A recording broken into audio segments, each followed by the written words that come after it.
Oh, the war of words, a familiar thing in politics, this time over Governor Romney's tax returns and Harry Reid's explosive charges. All of that is now heating up, with Reince Priebus, RNC chairman, now ripping into Reid for his claim that a credible source told him Governor Romney did not pay taxes and hasn't paid taxes in 10 years. As far as Harry Reid is concerned, listen, I know you might want to go down that road. I'm not going to respond to a dirty liar who hasn't filed a single page of tax returns himself, complains about people with money, but lives in the Ritz-Carlton here down the street. So if that's on the agenda, I'm not going to go there. This is just a made-up issue, and the fact that we're going to spend any time talking about it is just ridiculous. You say you're not going to respond, but you just called him a dirty liar. You stand by that? You think Harry Reid's a dirty liar? I just said it. Priebus reacting to Debbie Wasserman Schultz, the DNC chair, who says there is an easy way to end this whole controversy, calling on Governor Romney to release more tax returns. George, I don't know who Harry Reid's source is, but I do know that Mitt Romney could clear this up in 10.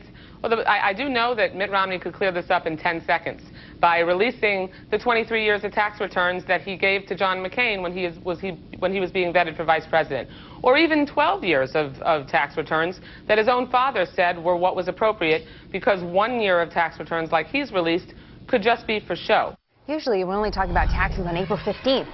Now this whole thing. Sabrina Schaeffer, Executive Director of Independent Women's Forum, joins us, and Margie O'Maro, a Democratic pollster and President of Momentum Analysis, LLC. Welcome to you both. Thank you. So, ladies, we would not be talking about this again unless there's yet more from Reince Priebus on it this morning. Let's roll this from Fox and Friends. Do you want to back off your statement calling Dirty Harry, Dirty Harry?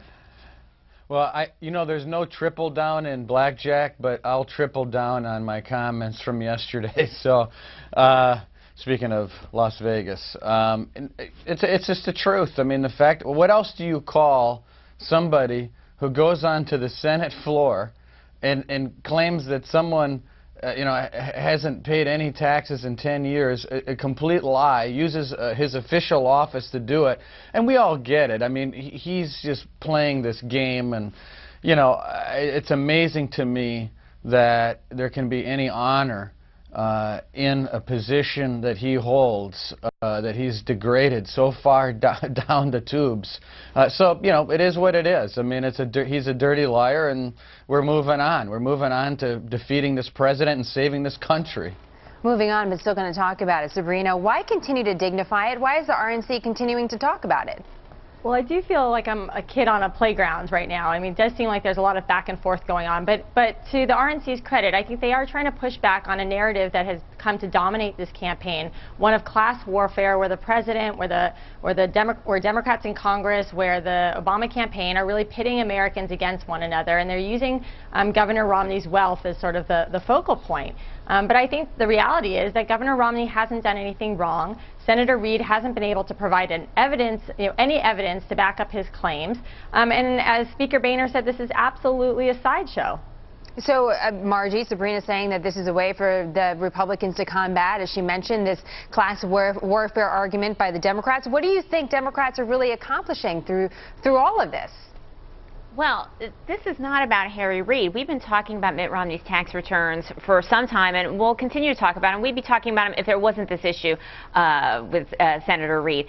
And here's why it's important. It's important because, first of all, what's he hiding? What's Mitt Romney hiding? He's made a political calculation that this conversation is better than whatever is in his tax returns.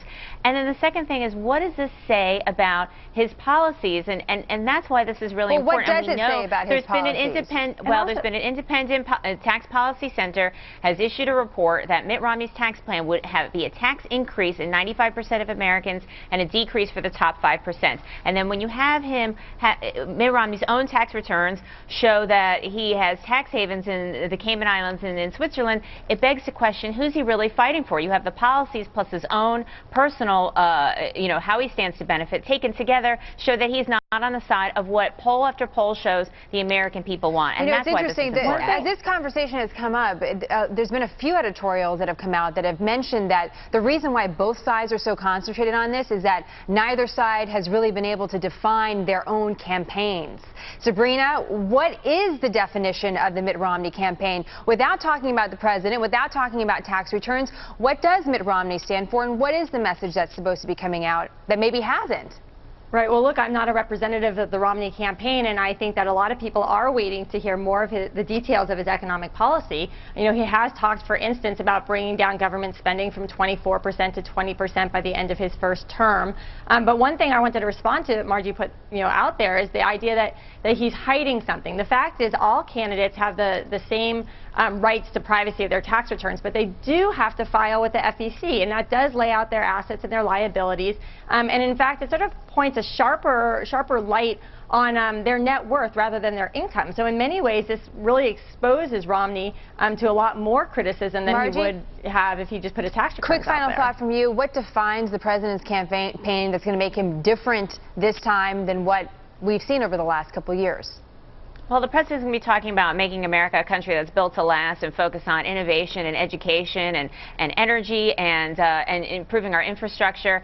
We've had 29 straight months of private sector job growth. There's still more work to be done, but the economy that he inherited, and poll after poll shows, and the figures back that up, that the failed policies of the Bush administration got us into a mess that is taking some time to get out of. So we'll look forward to specifics. But going back to the campaigns. retro policies of the Romney campaign is not the way to go. Both campaigns. Margie, Sabrina, nice to have you both. Thank you. Thank you. Thanks.